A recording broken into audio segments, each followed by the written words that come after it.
Our second half, Mark is going to start off with a short story. So over to you, Mark. Well, thank you, Simone. This story I entitled A Pair of Red Shoes. It's one of these historical stories from the Peak District that has become a folk tale. I've put my own slant on it for purposes of the written form.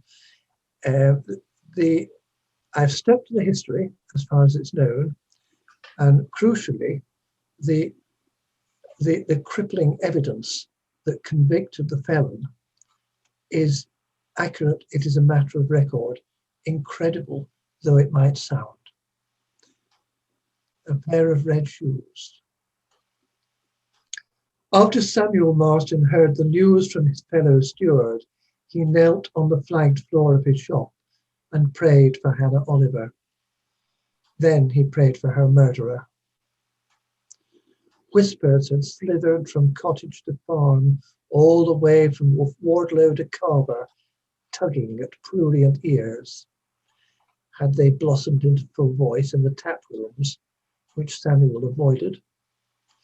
Jenny Harrison from the Three Stags Head, opposite the tow house, had found poor Mrs. Oliver, the whispers said, strangled with her own silk scarf. The strong box was empty, and her red shoes had gone. There were no witnesses and no suspects, so the parish constables were searching for the red shoes. Samuel had made those shoes for Hannah. He checked the date in his ledger. Aye, I know you. He rested his Bible on the trestle table and scrutinised his customer through narrow spectacles. Mrs. Oliver, you've been turnpike keeper at Wardlow Myers since the Lord took your husband. He'd watched Hannah inhale the dark aroma of leather and nod acknowledgement. Her jowls had quivered. I'd done the job 3 years already by then, Mr. Marston, by William being poorly. Commissioners reckoned a woman of 45 wouldn't be safe to collect tolls in a lawless county. She'd grinned a gap-toothed grin. So I showed him my cudgel. Then it made me toll housekeeper in name as well as fact. Folks say you're an honest, thrifty woman, not given to vanity. Samuel's mouth had almost smiled, breaking the habit of a lifetime. God rewards virtue. What can I do for you, Mrs. Oliver? I'd like you to make me a pair of red shoes. Red shoes, indeed. How virtuous was she, in truth? French fashions were slow to reach the Peak District, slower than ever with England fighting Bonaparte, but now they'd crept in. However, Samuel's urge to censure had yielded to the prospect of income. Hannah planned to make her friends envious, he supposed. She'd tell them she'd saved up so she could pay the best cordwainer in the Peak District to make red shoes for her. He had the leather he needed. Meticulous as ever, he'd entered the details in his ledger. Date, customer's name, nature of order, and the homily he'd hide in the right shoe. I'll have your shoes ready in a week. All my shoes have a text hidden in them, a quotation from Blessed Book, or aye, so they tell me. Happen you can put in it something from Esther. You won't know what it is while shoes last. There was asperity in Samuel's voice. But you'll know there's virtuous words betwixt your foot and ground you walk on. Samuel had watched Hannah leave his shop and begin her 3-mile walk home up the dale from Stony Middleton to Wardlow Myers. Friends? Folks said she hadn't many friends apart from Jenny Harrison from the Three Stags Head, and a lad from Lytton who had been to see her more than once, Anthony Lingard, young enough to be her son. Frost had gripped the land that winter. Bitter winds had dragged snow from Longston Moor over Wardlow Myers and into Crestbrook Dale. Families were close to starving. Mine after mine had closed. Handloom weavers were forced to the factories. Grain prices kept rising because of the Corn Laws. The government's taxes to finance the war crippled the poor. And the Lingard family, those who'd survived smallpox back in the 1790s, had grown poorer and hungrier than any. And friends from chapel had told Samuel that Rebecca Nowell, housemaid at Cressbrook Hall, was expecting Anthony Lingard's child. On the night of January 15th, fog settled over the Peak District. On the morning of the 16th, it lay heavy. Traffic began to queue at the Wardlow Myers toll gate. It grew restive, but the gate remained shut.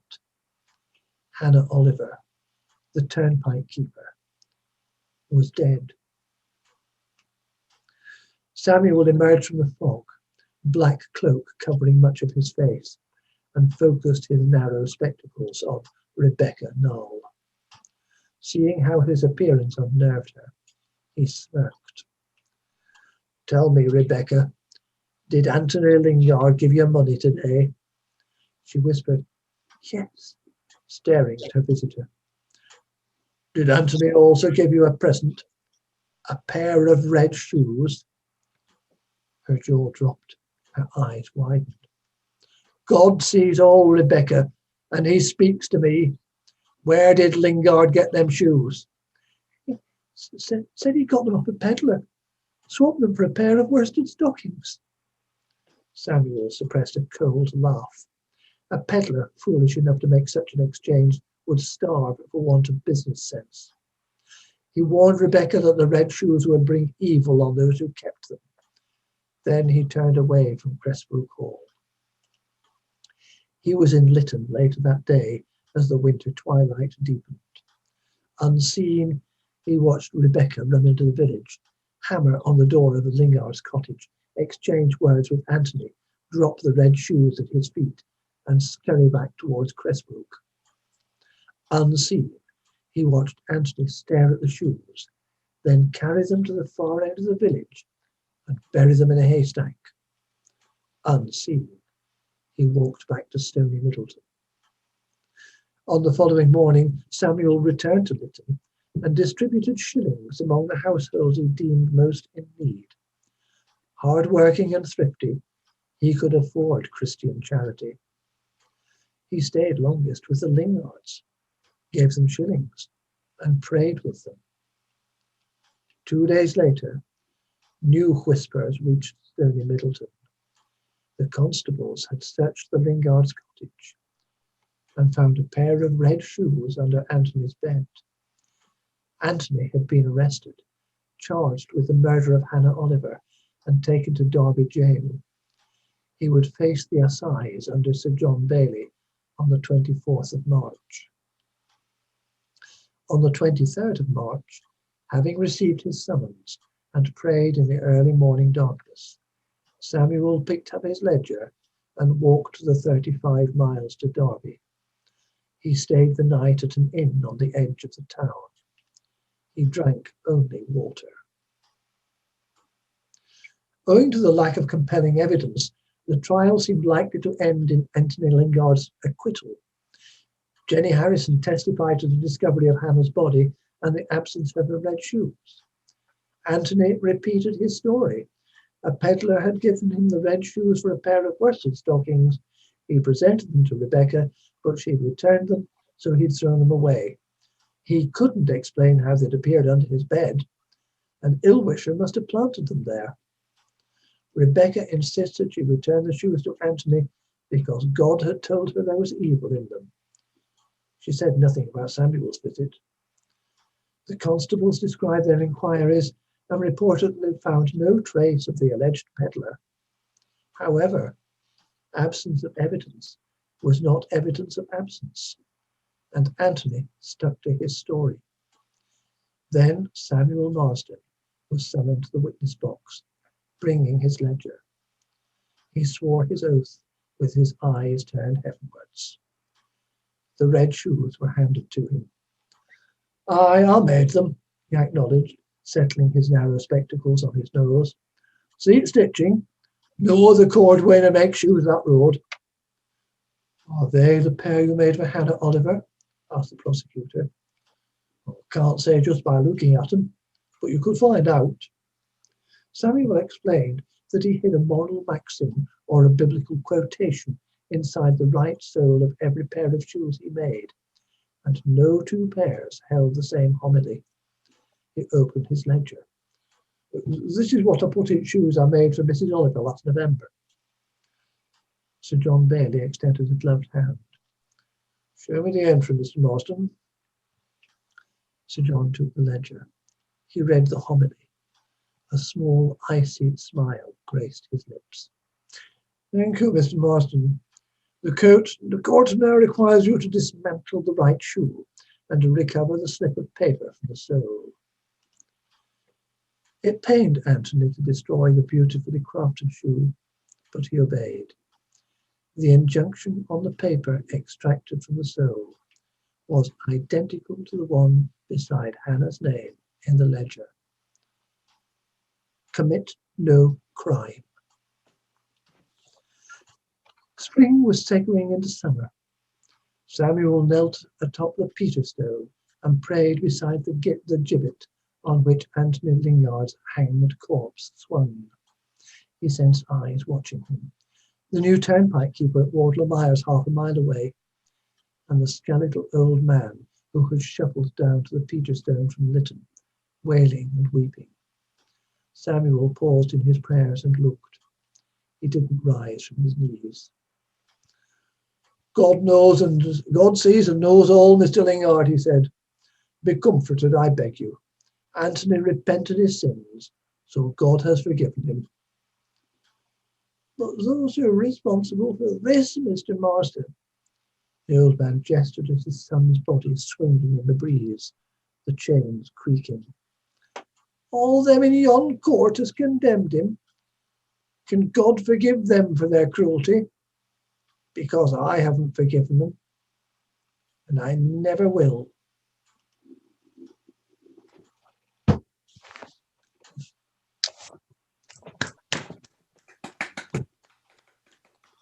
Yeah. Thank you, Mark. I'm absolutely fascinated by that because I've actually written the same story, not as well, but I wrote it about 5 years ago, and it's to commit no crime in the shoes. It's extraordinary, isn't it? I mean, you really couldn't make it up, could you? You couldn't. And he was the last person to be gibbeted in Derbyshire. North of England, yes. Yeah. But there's also some debate about whether the gibbet was on the Peterstone or whether it was on a sort of almost a sort of wooden pillar at the edge of Wardlow, just going out towards. It has been debated, but it's commonly believed that it was on the Peterstone because you know the follow-up story about Hannah Bocking. I don't know that one. Well, sorry, I won't go boring on for any great length of time. But Lytton is a very beautiful little village. You know, you would not believe that it was the home of two murderers in the early 19th century, two notorious murderers. Anthony Lingard was one. The Lingard family wasn't so good, actually. William Lingard, his brother, was a highwayman who ended up being transported to Australia. And so it went on. But Hannah Bocking was a servant in Lytton, and she wasn't particularly nice and not particularly reliable, and she got sacked. And a lady called Jane Smith was put in her place. But Hannah was very forgiving and was very friendly to Jane Smith, and so friendly to her that she made a cake for her. They had a little walk down from Lytton, down to the Peterstone, and under the shadow of the gibbet, Hannah gave Jane the cake, which killed her because it was full of arsenic. And talk about premeditated, Hannah Bocking had started ordering the arsenic 10 weeks earlier. So that was the second one, and she was hanged. That's a really, I mean, to think it's a really gripping story, but it's also, surprising, as you say, a really true story. Lytton, a lovely village, certainly the Red Lion in Lytton, a lovely pub to go and have a pint. Oh, isn't it? And a meal. And a meal, yeah. Yes. Yeah. Have you ever climbed up St. Peter's Stone? Oh, yes. Oh, yes, been at the Peter Stone. Chris, in fact, we keep, every time we go past, Chris points it out to Sam and says, you'll have to do that, because Chris has done it a few times. I've done it once or twice, but I didn't know about all that story that went with it. Oh, yes. Mm. Yeah. Well, certainly, funny enough, my next door neighbour, when I moved to Chapel, wasn't any connection, but he happened to be called Peter Lingard. It was the fact that my next door neighbour was called Lingard that got me interested. It's not that uncommon a name. There are a few Lingards still about. I think that I'd have to just double check in our little poetry book here and find my story. It's not hard to find. It's the first one in here. So the pack horse, obviously, Tony, Peter might not. It's a pub in Chapel. Obviously on the pack has some connection with you and your dad, doesn't it? Yeah, but further than that, back, the original building was a farm built in the 1600s, and in 1797 it became a pub.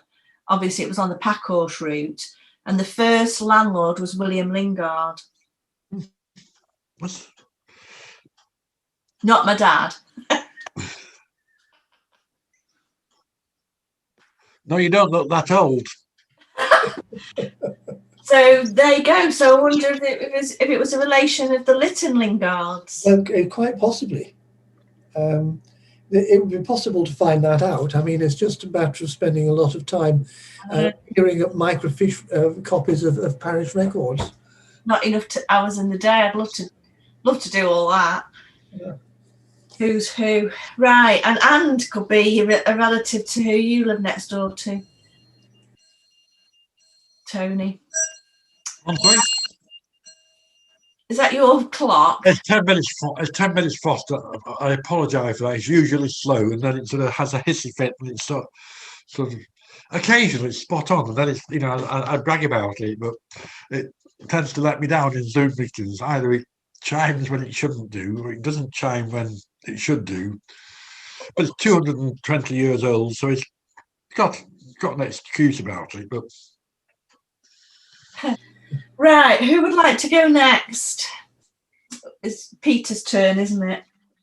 Well, there are 75 poems and 6 songs in this, and I want to do one of the songs. It's one I wrote last September. When I was a kid, there was a great respect for democracy, I think, in this country and in most other countries, Western countries. I think we've lost that to a great extent. And I think indifference can very soon turn to something more sinister and more negative. And I think we've seen a bit of that, especially in the United States, over the last few months, And I wrote this slightly before, but I could already feel that that there was something going on. And basically, I think we became enslaved to American culture, especially after the war, especially with Hollywood and the American comics and whatever.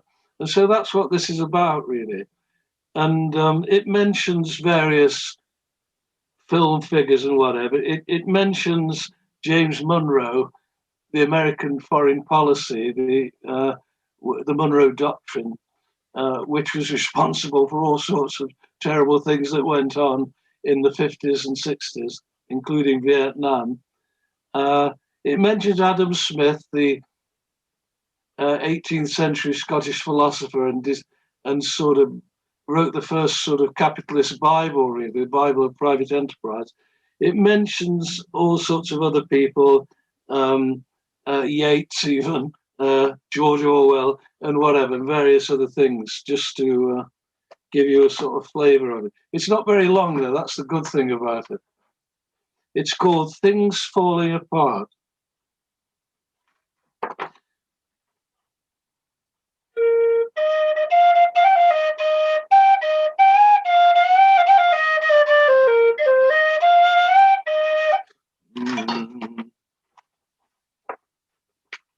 Drip-fed American myths in small. In dreams we show no fear. With Batman, Adam Smith, John Wayne, we police their wild frontier. Lone Ranger, Tonto, Captain Kirk, a blind dog for a guide. Stray way beyond the bounds of law, James Monroe by their side. Drip-fed American myths in small. In dreams we show no fear. With Batman, Adam Smith, John Wayne, we police their wild frontier. Democracy, she's out of sorts and lacks the will to fight. Fork-tongued white eyes, their pants on fire, all spin and plebiscite. Drip-fed American myths in small. In dreams we show no fear. With Batman, Adam Smith, John Wayne, we police their wild frontier. Same social life, job, home and hearth, so no real change at all. The lark still rises with the dawn, the nighthawk stirs dew fall. Drip-fed American myths in small. In dreams we show no fear. With Batman, Adam Smith, John Wayne, we police their wild frontier.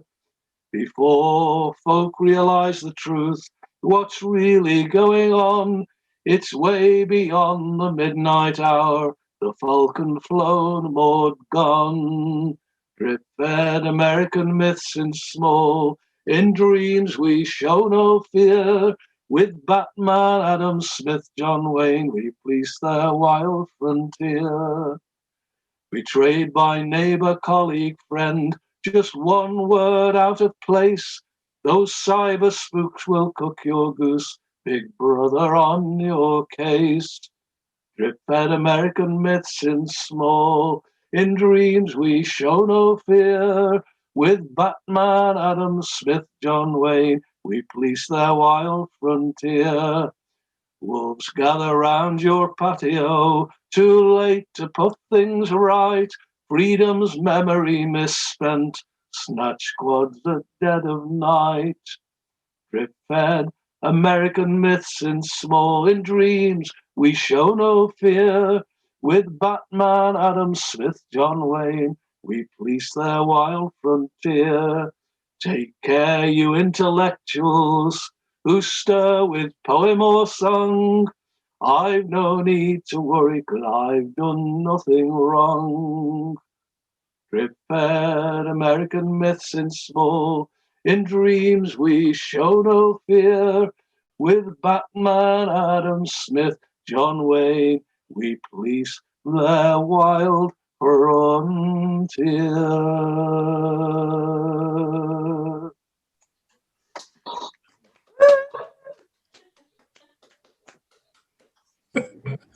I love that combination of Batman, Adam Smith, and John Wayne. That's just brilliant. Oh, I love that. But what happened to the Boy Wonder? We were up on the westerns as kids, weren't we? The sort of I went to the Saturday cinema and this sort of stuff, you know. Yes. Yeah, all Hollywood. Yeah, and of course we still have extensive American acculturation, don't we? In fact, if anything, it's getting worse. That didn't last too long, did it? Well, very good, that.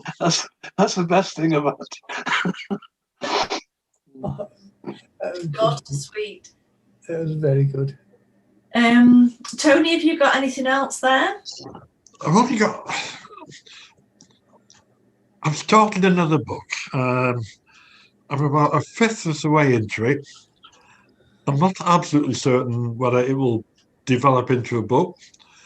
I don't actually know where it's going, but where it's been is sort of, it seems to gel looking back, but looking forward, I'm not certain.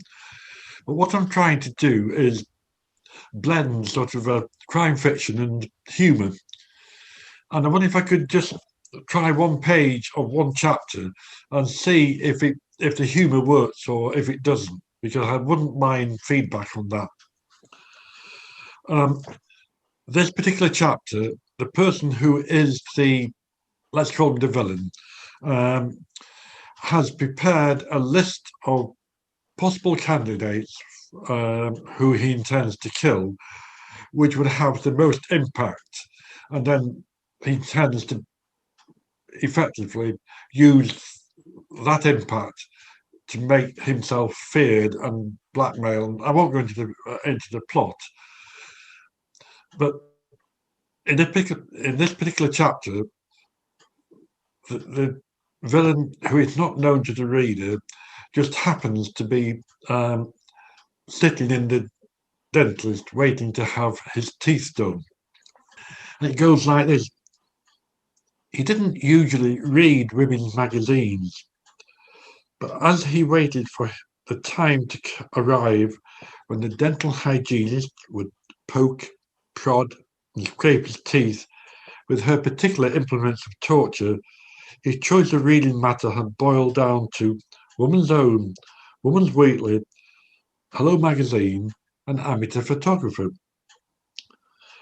Pictures of scantily clad models would probably have turned him on, but detailed analyses of the merits of a whole range of digital cameras and erudite advice on how to take good black and white photographs in fading light did nothing for him. Hence he had found himself thumbing through a few back numbers of the periodicals designed to cater for the interests of the fairer sex. It was an issue that was asking its readers to vote for their choice of Woman of the Year that grabbed his attention. He studied the list of candidates with interest. It was a pretty eclectic mix. The chief executive of a large manufacturing company was said to have one of the finest brains in Europe. She also had a face like a horse and the sex appeal of a pregnant hippopotamus. He decided instantly that she was not a winner in his eyes. The presenter of a lunchtime talk show on Channel 5 was a lot better looking, but there was something about her expression that seemed profoundly superficial. So she too would not have made any list that he had compiled. The lady doctor, credited with saving thousands of lives in Africa, looked earnest and sincere and incredibly boring. The much lauded gold medal winning Olympic athlete with her perfectly honed body and brilliant white teeth was undoubtedly alarmingly healthy and frighteningly gung-ho.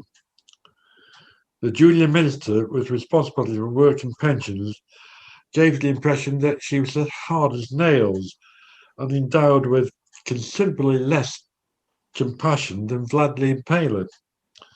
And the curator of antiquities at a leading museum probably predated most of the exhibits in her charge. All of these were people he could happily ignore. Fortunately, however, the woman he had already identified as his ideal candidate when he had done his own research was also on the list and said to be one of the front runners alongside a minor member of the royal family who certainly had both poise and elegance. So that's the sort of something I'm sort of toying with. And it's just trying to sort of compile a list of people and make it slightly amusing. So whether it works or not, I don't know. Yes, it is. Yeah, it is quirky. It's amusing, and it engaged me anyway. You've got to have something that engages you. Yes. It got me interested. Well, thank you. Engage, doesn't it? Because he's obviously up to no good. and the attitudes he displays in making these selections, pretty, pretty unendearing, let's say. We have very, very unendearing characters. I wrote a chapter earlier when he goes, he's only 14, when you first meet him, he's 14. He has to sit with his dying grandfather because his mum said, look, I was with him all night. You're old enough to sit with him. And he doesn't want to because he wants to go and meet his mates and play computer games. Then he realises that he's alone in Grandad's house and there must be money somewhere. So he decides to leave the comatose old man and search the house. And he finds money, and then his granddad wakes up, and then he smothers him. And that's the basis of suddenly he finds that he can, has the power of life and death, and not to be afraid about doing, exercising it. So I don't know what the story's about, but that was how it started off, and that immediately creates a character. Yeah, and then then the next thing to do is construct a plot. But I mean, a level of compassion approaching that of Vlad the Impaler, that's rather nice. I rather like that. I must admit that the one little phrase I really did like, because Vlad the Impaler was, shall we say, not known for his compassion, no. Sense of humour, maybe, but. Well, yeah, I think he probably did have a sense of humour. It just wasn't a very. No, it wasn't a particularly nice. Oh yes, that's rather lovely, and and this thing, he couldn't bother with her because she looked like a pregnant hippopotamus. And well, that's just a pretty unpleasant thing to say. You just read that, you think, I don't like this guy, just simply on the basis of that one phrase. Well, if he ever wins the popularity contest, then the world, as we know it, the world's had it. Yes, the world. It has completely vanished. Yes. So we've got the daffodils. Yes. Had to stop on my bike and take a picture of those today. My daffodils at home have just started flowering this week, so we're a little bit behind here. Up on the top of the hill. So this is a poem, Two Daffodils, by Robert Herrick. Yeah, okay. See if I can read it well enough to see it well enough to read it properly. Fair daffodils we weep to see, you haste away so soon, and yet the early rising sun has not attained his noon. Stay, stay until the hasting day has run, but to the even song, and having prayed together, we will go with you along. We have short time to stay as you. We have a short spring, as quick a growth to meet decay as you or anything. We die as your hours do, and dry away, like to the summer's rain, or as the pearls of the morning's dew, never to be found again. A lovely poem, but very depressing. Well, Herrick is somewhat underestimated. He was a cracking poet. Yeah. You wouldn't think he was so long ago, would you? He was writing so long ago. No, I mean, he was quite early 17th century, wasn't he? Yeah. That was one of the things I was, it was so interesting, just to see these poems and think, gosh, they've been written, so many years ago, and yet the themes of the things are still here. Yeah. And you think, how can you top that, really? But again, in this, here we are, a little bit more upbeat to finish then, possibly. Loveliest of trees, by A.E. Houseman. Loveliest of trees, the cherry now is hung with bloom along the bough, and stands about the woodland ride, wearing white for Easter tide. Now of my 60 years and 10, 20 will not come again, and take from 70 springs a score, it only leaves me 50 more. and since to look at things in bloom, 50 springs, our little room. About the woodlands I will go to see the cherry hung with snow. Not much happier, is it? But that might happen this weekend if the weather forecast does what Tony says. So we shall see. Oh yes, that's yes. Poems of that. You know, there are poems of much later times that also can really grab you. Do you know much of E.E. Cummings? I don't. I have heard of him, Mitch. Yeah. I think he's absolutely brilliant. An American poet. He wrote one sonnet called "When Serpents Bargain," which I just love it.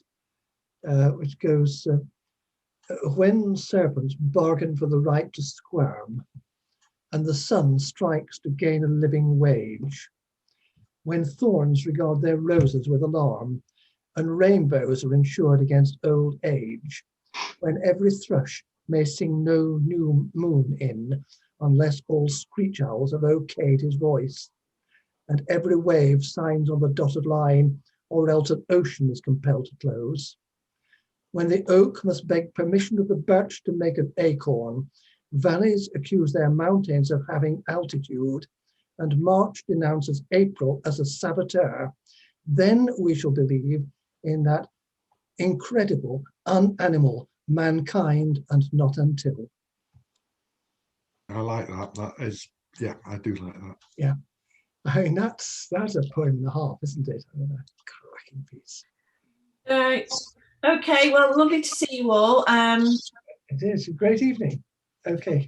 Thank you. It's really good to see you again after so long. Yeah. And I look forward to the book. I've mentioned the on the Chapel Arts website, Peter, about your book. Okay, yeah. I've just put a link to your email address. Okay. Thanks very much. Okay then. All right. Thank you very much. Nice to see you all. Thank you, Simone. Thanks for organising it. You're Bye. welcome. Night. Thank you.